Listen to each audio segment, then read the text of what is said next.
विरोधी मेटाउन चाहन्छु। यहाँहरु समक्ष एउटा कुरा सुनाउन चाहन्छु।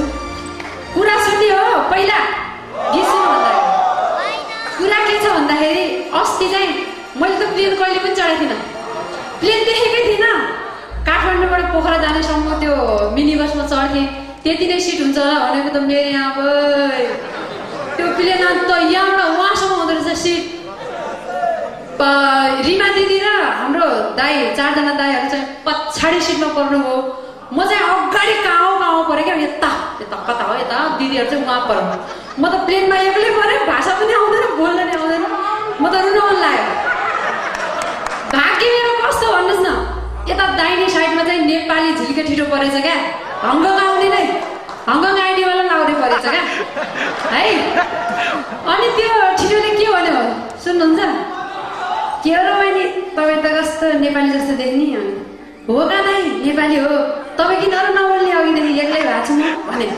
त्यसपछि म त अप्ठ्यारो लाएर हो क्या बहिनी, तपाईँ हङकङ जानु लाग्नु भयो? हो दाइ भने। अनि हङकङमा के को लागि जानु लाग्नु भयो भने? आइडीवाला। के को आइडीवाला हुनु दाइ? मलाई त हङकङ गएको गुरुङ दाइहरूले दोहोरी गाउन बोलाइछन् का, त्यहीँ जानु लाग्यो भन्यो। अनि कहिले हो क्या कार्यक्रम भने त्यो दाइ, त्यो छिटोले भनौँ न है।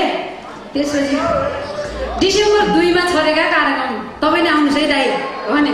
कहाँ रहेछ ठाउँ त थाहा थिएन मलाई, जसरी खोजी आउनुहोस् दाइ, जोडनमा बस्ने हो अरे, टिकट जति भने पाउँछ तपाईँ पनि आउनुहोस् है भने मैले है। त्यसपछि मलाई हेरेको गर्छ अरे त्यो छिटोले क्या। अनि त्यसपछि हेरेको गर्छ, मलाई चाहिँ अप्ठ्यारो लागेको यो के भन्नु खोजेँ र भन्छु क्या। त्यसपछि मैले 15 मिनटपछि मेरो मुखमा हेरे ओ बहिनी भन्ने किन हो दाइ? अनि तपाईँको बिहा भएन भने कि यसरी अप्ठ्यारो लाग्यो, किन दाइ सोध्ने यसै, बिहा त भएन का, राम्रो लाग्न नराम्रो जान मन लाउँदैन आफूलाई, बिहा त भएन भयो भने मैले। त्यसपछि फेरि चुङ लाग्यो त्यो लाउरे क्या, भइरह्यो क्या भइरह्यो चुप लाएर बस्यो।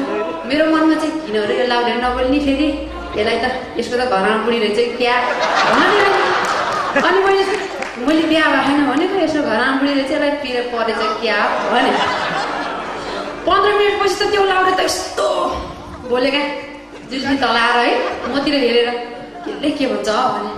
ओ बहिनी किन र दाइ किन भने।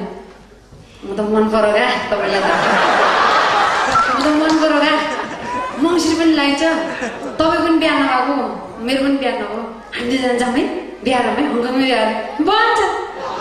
म त दम खाएँ, आमा हो। अन्त मैले भने के हो दाइ तपाईँ भेट्न भ्याएन, बोल्न भ्याएन, यहाँ 15 मिनट भएन तपाईँले मेरो बोली मिसेको, अहिले बिहार भने के हो र तपाईँ के हो भने कि।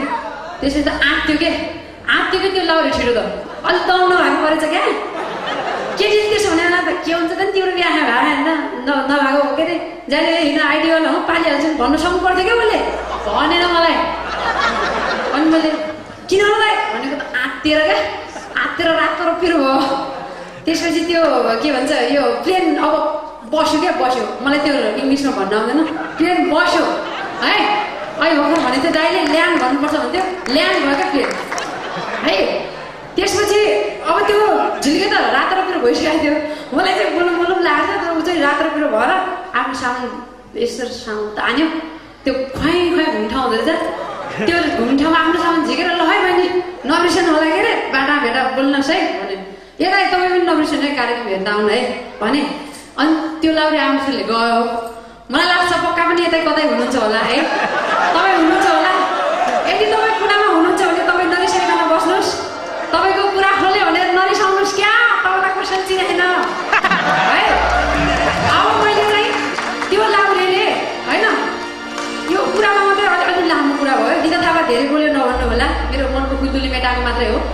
त्यो लाउरेले होइन मलाई के भन्यो त है, मलाई के भयो क्या त्यो लाउरेसँग कुरा गर्दाखेरि, त्यो म तपाईँलाई गीतमा सुनाउँछु है।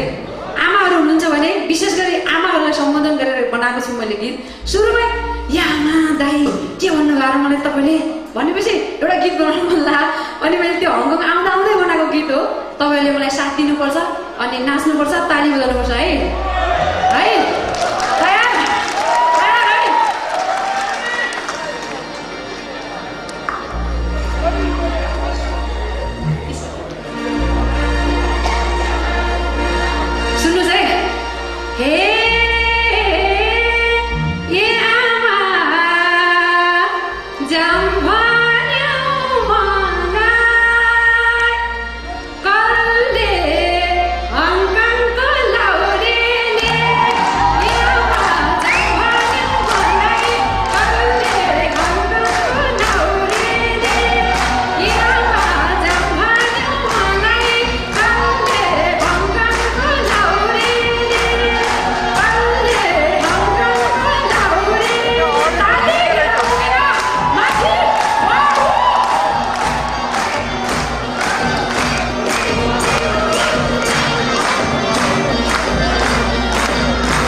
बिर्स्यो